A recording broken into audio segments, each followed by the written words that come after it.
Ian here, and very quickly before we begin today's show, a huge thank you goes out to all of the Commercial Drones FM podcast supporters on Patreon for their incredibly generous monthly donations that help keep this show running. And if you, yes, that's you who is listening to this right now, also want to help, you can do so for just $1 small per month. That measly dollar not only goes to support the creation and maintenance of this podcast, but also grants you access to the private Commercial Drones FM supporters-only Facebook community, which is growing every day.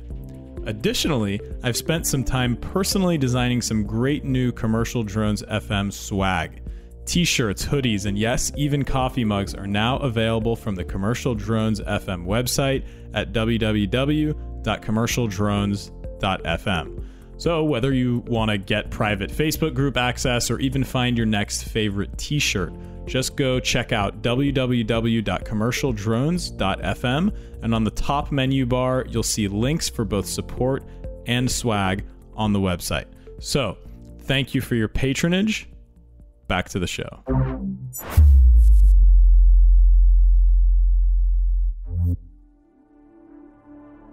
Welcome to CommercialDrones.fm, the podcast that explores the commercial drone industry, the people who power it, and the concepts that drive it. I'm your host, Ian Smith. Hey everybody, Ian Smith here with Commercial Drones FM, and this evening I'm with our guest, Mitch Droz, who is Commercial Development Manager at Puget Sound Energy out in Washington State. And we're going to talk about generating ROI with drones in the energy and utility sector. But before we get started, I want to go ahead and thank the Energy Drone Coalition for helping put this episode together.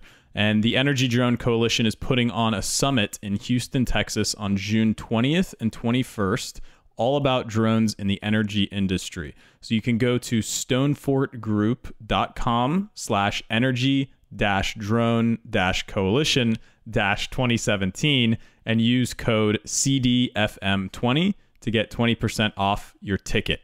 So, Mitch, let's get this show started. Welcome to Commercial Drones FM, and thank you so much for being here and joining us. Hey, thank you, and appreciate the invite. Yeah, absolutely. So I'm really excited to talk about drones in your industry, in the utilities, energy industry, and how they're being used. You know, we've never done an episode on this before. So, back when we started talking, I think, it must have been early last year, 2016.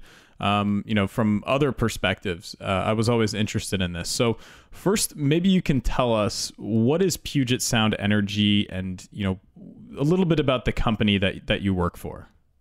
Yeah, Puget Sound Energy is Washington State's largest private utility.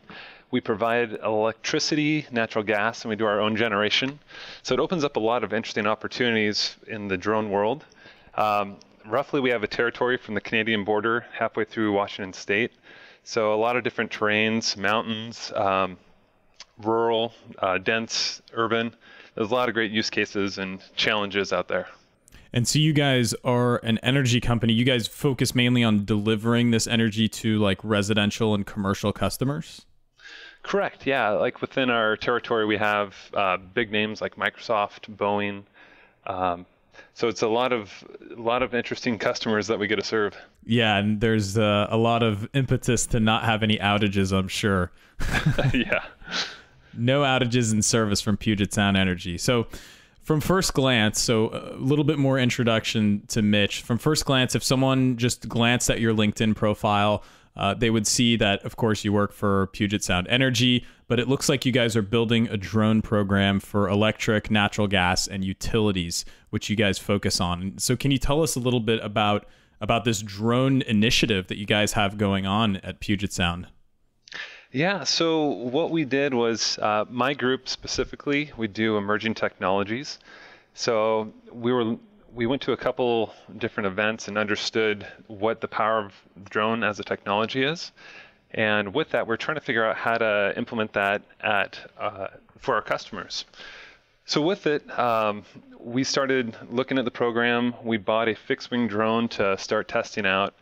And as we started building the program, we started building our use cases, trying to figure out how it helps not just ourselves, but our customers. So the development of it has been pretty interesting, with the aspect of having both electric and generation. We've been able to use our generation facilities to do some testing. So it's really been nice having our own private territory, our own assets, and being able to get our feet on the ground and understand how to use the drone technology. What's the difference between when you say electric and generation? Are they is that the same thing, or? So when I think of electric, I'm thinking of like T&D. So if you look at the transmission poles, the big ones that have the big insulators on them, that's the high voltage. When you go to the neighborhoods and you have the smaller ones that are feeding your house, that's the distribution system. So when I think of electric, I'm thinking of transmission poles, distribution poles, substations. And when we start talking about generation, I'm thinking about our wind facilities, our dams, our gas turbine plants. So it's having a chance to go out and do all these different generation facility specific uses. Okay, so electric can kind of be like the distribution, like getting it out to people? Exactly, yeah. So we go from source to home. So we can follow the full, I guess you call it the food chain from top to bottom there. Okay, great. So that means you guys have plenty of infrastructure of your own that you guys own and then you have to maintain. Yeah, I mean, we're looking at like 2,000 transmission miles to deal with. So a lot of opportunity. And then, as I talked about the territory before, we have some pretty big mountains to deal with. So it's pretty challenging and it's a lot of fun. That's awesome. Yeah, it sounds pretty interesting. So how did you get involved then with building this program specifically? I mean, kind of maybe you can describe your journey, into Puget Sound Energy, and then was there a seminal moment that you guys were like, okay, we have to start looking at drones. This looks like a really cool technology. And yeah, tell us a little bit about how your internal initiative kind of formed and how you got involved specifically. Yeah, so I've been at PSE for about 8 years now. I came in on the project management side doing project control work. From that, I was doing a lot of scheduling for the transmission systems, the electric systems. And so it was a lot of out in the field trying to see what it takes to build and support our infrastructure. And once I did that, I started getting into more of the finance side, which is how I got into this role where now we're looking at emerging technologies and how to implement those at our utility. So with that as the basis, we came across this fixed-wing drone from Honeycomb Corp. They had a egg drone that was able to go out and do NDVI, give vegetation analysis. They were talking about long-distance flights and the ability to get out and patrol a corridor. And that really turned a switch in us, like, oh man, if we have a chance to go out and start doing some vegetation management, some storm response, anything we can do that would eliminate an outage in the future, that was really kind of the main driver. So once we got into that, we started looking at kind of the regulation side of it. And at this point, we're looking at the 333 exemption timeline. So we were trying to figure out what we had to do to get our pilot's license, what it took to get the program up and running. And from all that work, we had ourselves queued up, and then Part 107 came around, and all of a sudden it was this easy button that showed up. So when Part 107 showed up, I was like, man, I know all the content. I've been studying the FAA regulations. We just got to go out and take the test now. So within that first week of it coming out, I was able to go out and take the test. We got a couple other folks doing the test and passing the test. So that's how we started building up that skill set in-house.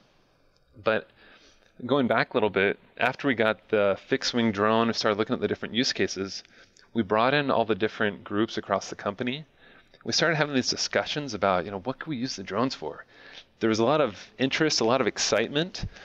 And the challenge at that point was we were looking at how to go from like a one-off inspection to like a full maintenance program. So the one-off inspections were pretty awesome, right? So you could go out and do a quick flight up and down a dam face, and instead of using a rope team that would take a week, you could do it in one drone flight. But the challenge is now with being able to do it in just one flight, what's the frequency of that kind of event? So trying to balance one-off uses versus like a full-on program. That was one of the challenges and kind of helped us focus how to do a strategy with drones. And then, so once we had that, part 107 came around, we had all these use cases pieced together, and our company did an innovation fund. And with that, that was our big break and our chance to go out and get the program really moving. So with the innovation fund, we were trying to figure out how to use LiDAR and transmission corridors, and we were able to get some funding, get our program set up so we could be beyond line of sight capable as far as like the operation manuals, SMS programs, training, and then starting to talk to different contractors to understand who offers the services, what's the story of the industry out there, and what's the landscape look like. Wow. So you guys, you just mentioned a lot of different things, and there's a few things I want to kind of latch on here and talk more about. So first of all, you mentioned vegetation and NDVI, and I'm sure that a lot of people that are listening to this that might not be, and I'm not pretending to be an expert on utilities and transmission lines, but a lot of people might not realize that there, and correct me if I'm wrong, but there's a pretty big vegetation management kind of workflow that you guys have to worry about. Is that correct? I mean, and how does that tie in? You also mentioned the LiDAR and things. Like, tell us a little bit more about the whole vegetation and LiDAR, and we're talking the linear transmission lines, like power lines, basically, right? Exactly. Yeah, exactly. So part of the challenge is when you have a corridor and you have your lines, all the branches and trees can fall down, knock out the power, and then in a big wind event, you're talking about thousands of people being out of power at once. So the trick is, if you can get ahead and do some vegetation management up front, you've just saved yourself a bunch of back-end expenses. So part of the draw to looking at drones for these linear inspections is once you're into a transmission corridor, what can you do with the drone while it's up there? So if you can do engineering measurements using LiDAR, that's a huge win.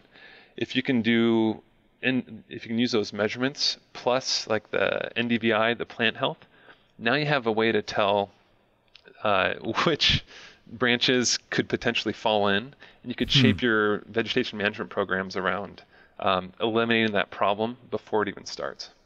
Wow, that's pretty awesome. And so what kind of different measurements then with the LiDAR? I mean, so LiDAR actually is not a widely adopted technology yet from sticking it on an aerial platform like a drone too much. And so what exactly are you guys using that for? And is that data better than photogrammetric data, or is it just complementary? And how do you import that into your workflow specifically for LiDAR? Yeah. So I think for us, and I think it's a similar case with multiple utilities, but the benefit of LiDAR is you can get engineering grade measurements on your system pretty quick. So instead of sending out a survey team to go out and measure every measurement, which we still do, but when you have that 2,000 mile quantity to tackle, being able to use LiDAR to do it quickly and get the measurements that you need, it's really beneficial from that standpoint. So I think our engineering group looked at it and they weighed in the options of speed and cost, and that's where I think LiDAR became a desirable option. And to touch on LiDAR then, so with what kind of platforms, I mean, I'm kind of skipping around because I have a bunch of notes here and bullet points, but this is super, super intriguing. So with LiDAR, are you guys planning on putting this or already sticking this on like a multi-rotor platform, a fixed wing platform? And how does that affect what platform you're choosing, what you're going to do with the LiDAR? So yes to all those. I think you gotta look at how LiDAR is collected today, and this is kind of the beautiful part of LiDAR. Once you've invested into that piece of equipment, you just attach it to something in a real easy manner. So if with previous LiDAR uses, you would have it on a Cessna, you would have it on a helicopter. There's a lot of different options currently, and then with the drones, we've been able to see if you put on a multi-rotor, we've seen a use case in going out to one of our dams where the spillway had a large canyon full of rocks, transmission lines. It's really difficult to go out and do the survey there. So to put it on a multi-rotor, it made it very easy to go out and go across the canyon and get the information. Now, if we're talking 2,000 miles of transmission corridor, your fixed wing option really helps you hit that distance. That's very cool. So LiDAR data is not new to you guys then? No, and that was part of, as we looked at our funding for this, it was the ability to say, hey, here's a current method. We think we can beat this price point if we do this in-house using LiDAR or using LiDAR and drones. So it was just a different way to solve a current method. And were you guys using ever any photogrammetry for these transmission line corridors from like a fixed wing aircraft or a helicopter or something, or a manned aircraft or a helicopter? Like, is photogrammetry relatively, a little bit newer? I haven't seen it too much. I don't know of any cases internally where we've gone out and just done photogrammetry on it. So you don't even, you don't, so photogrammetry is not as useful in your specific operations. Correct. And I think just from learning about it and seeing some of the options out there, if it hits the measurements and the engineering department can adapt into its standards, that would be something that, it's a potential future use case. But today I just haven't seen anything internally that supports that. Yeah, that makes total sense. No, and it's really hard to recreate. I mean, photogrammetry is very useful for more flat, like 3D, bigger objects, I would imagine, than, transmission lines and corridors and such. And I think merging the point cloud data from photogrammetry and LiDAR could be interesting in some cases.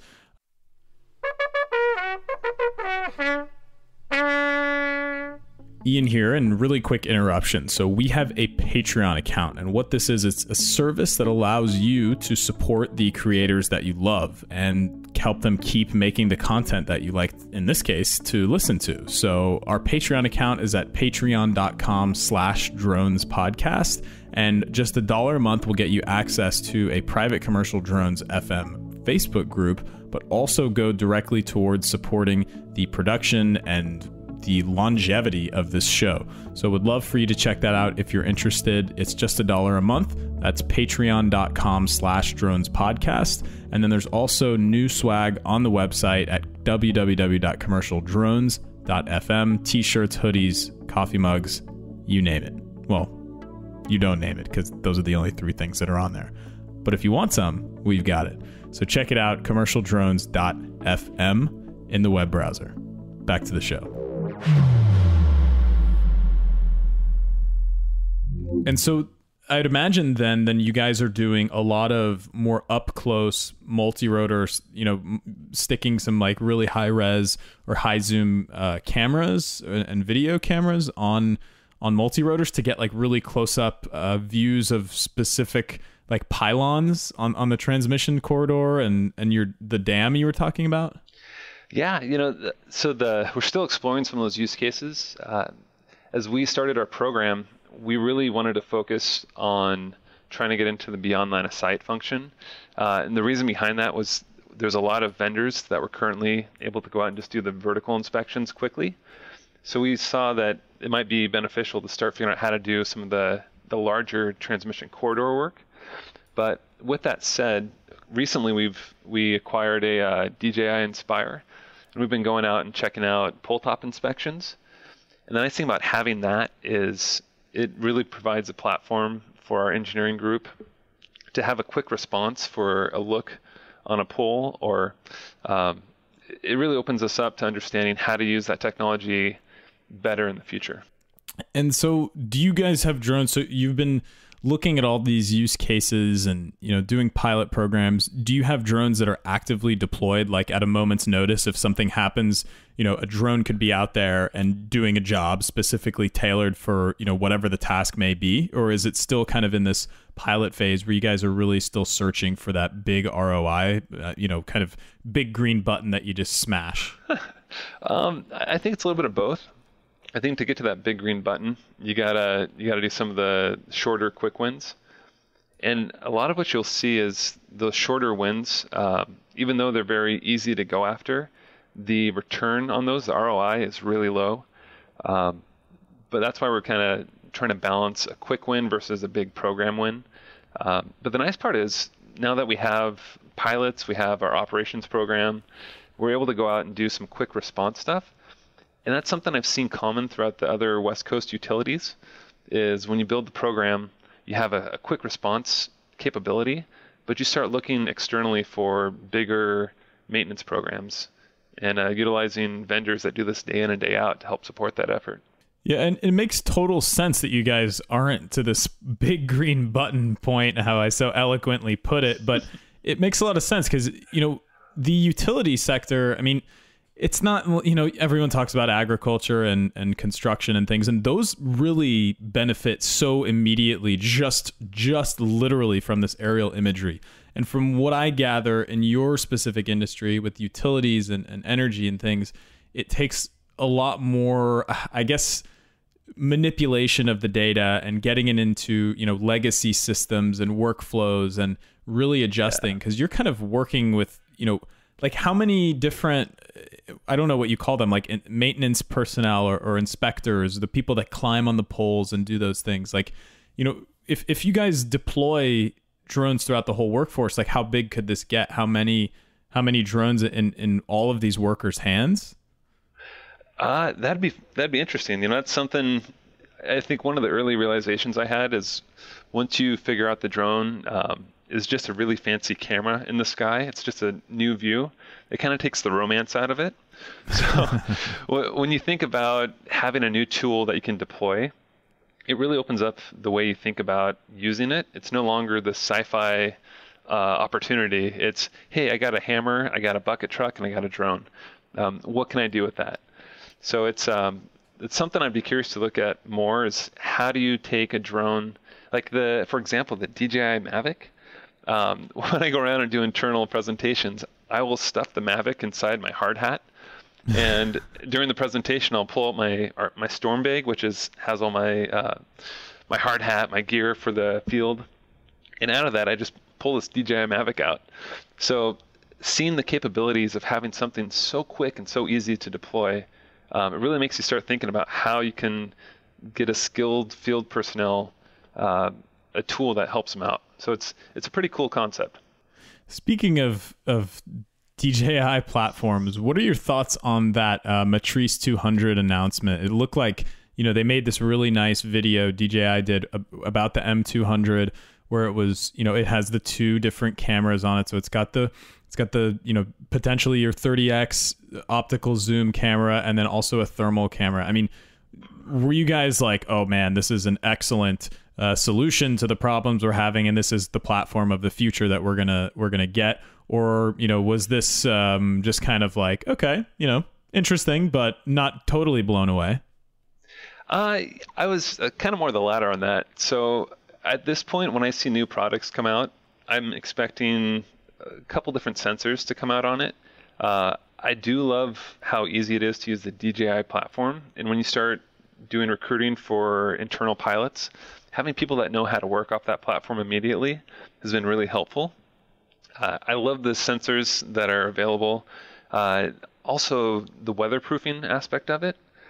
That's something that's, at least up in the Pacific Northwest, a lot of my experiences of doing our flights, it's a lot of sitting in the truck and waiting for the rain on the windshield to clear up enough so you can get out and make sure everything's clear.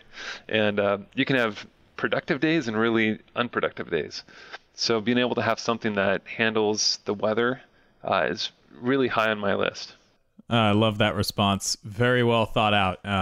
So it's good to hear it from someone, in that specific use case. And that's not to say that platform isn't going to be killer at a very specific, job on the transmission lines and whatnot. I mean, it's so versatile. But that's really cool to know. So speaking of which, so you guys, are you planning on doing, Puget Sound Energy doing all or most of your drone operations in-house, or are you guys looking to potentially outsource that work to, other drone service providers who might be able to lend a hand, or what's your strategy with that, at least currently and then into the near term? First you got to look at what's the skill set inside a utility. We're strong at engineers, we're strong at linemen, gas operators, plant operators. our utility also is really strong in IT efforts too. So when you look at having a bunch of engineers versus a bunch of UAS pilots, while the skill sets are similar, it's definitely a new skill set you're hiring into. So I think being able to do kind of a blend is an attractive model to approach. You can do some really quick stuff in-house. You can get your engineers behind the sticks looking at the readouts and the images. So you can still have some in-house action, but you definitely are going to be leaning on external providers to help out. And a good example of that is like right now, there's a lot of our subcontractors that we use. They are starting to adopt the technology also. So I'm really excited about what drones can do out on construction sites and just help in general. So I think when you build the program, you got to look at ways to deal with it internally and externally. Very nice. Okay, that makes a heck of a lot of sense.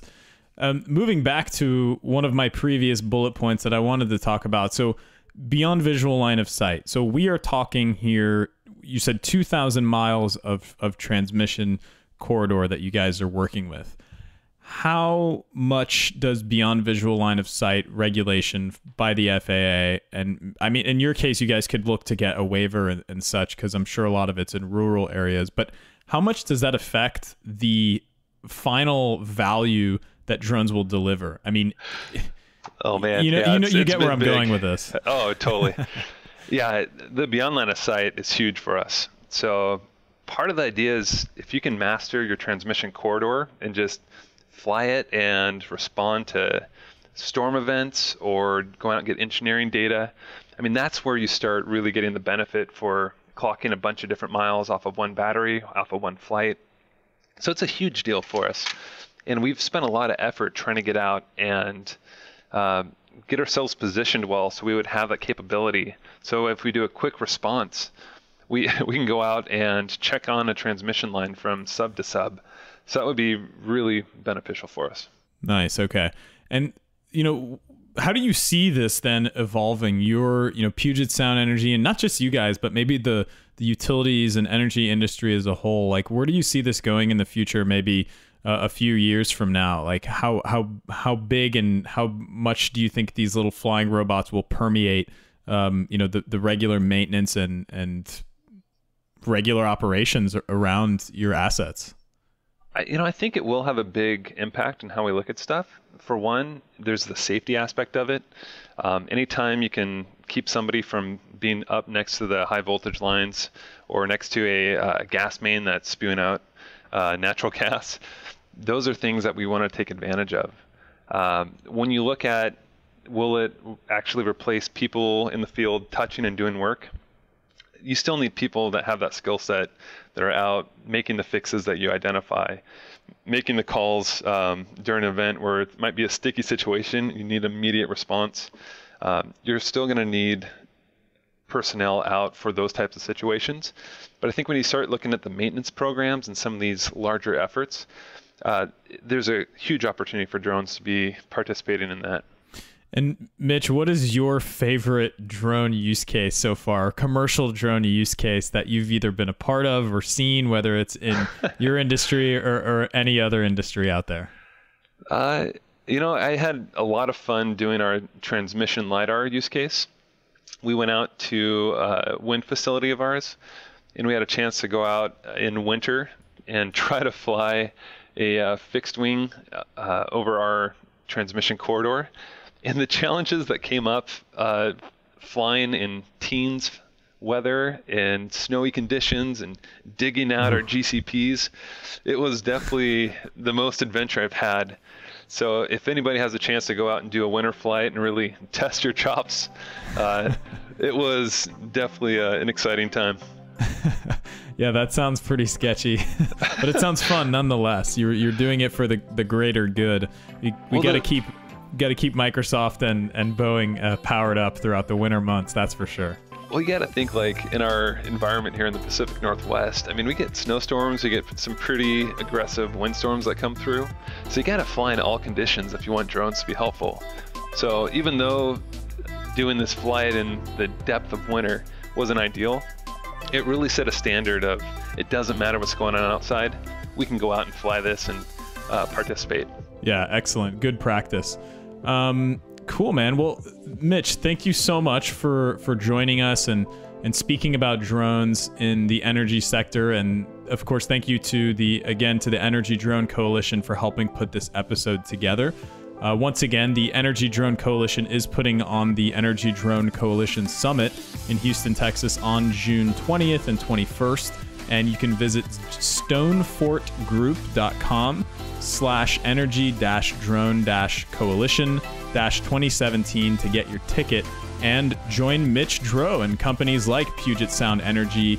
Shell's going to be there, Duke Energy, Valero, and more. So the creme de la creme, as they say, and you can actually get a 20% discount. So listeners of Commercial Drones FM, you guys are eligible for a 20% discount that's exclusive to you guys using the code CDFM20. That's Charlie Delta Foxtrot Mike 20 during checkout. And again, that website, I'll link it up on the show notes here on commercialdrones.fm, but it's stonefortgroup.com/energy-drone-coalition-2017. We've got to shorten that URL somehow, and get your ticket to attend the Energy Drone Coalition Summit in Houston. And you can also check out the podcast website I mentioned earlier, commercialdrones.fm, and view the partners page, and there's a link there to the Energy Drone Coalition Summit. But while you're at that, you can hit up Mitch Droz. It's actually spelled D-R-O-Z. So I was pronouncing it Mitch Droz, which I'm sure literally everybody does. Probably 99.9% of the world, unless their last name is also Dro. It's our sales call separator. There you go, yeah. It's the icebreaker. It's actually Dro. Oh, I'm sorry. No, but it's Mitch Droz on LinkedIn, D-R-O-Z at Puget Sound Energy, to speak more about what we talked about in this episode. He's a wealth of knowledge and happy to kind of chat about that kind of stuff and engage. So, Mitch, any last parting thoughts before we go ahead and cut off the mics? Yeah, it's been quite the adventure this past year working on this, and I couldn't have done it without internal teams and just the general utility industry support right now. It's been a great group to work with, so keep the effort up, guys. It's been a lot of fun. Very cool. We'll be looking out for press releases and news and following you on LinkedIn there. So once again, Mitch Droz with Puget Sound Energy. We just had a great episode chatting about drones in the energy sector. So everybody, thanks for listening, and we are going to cut off these mics. Cheers.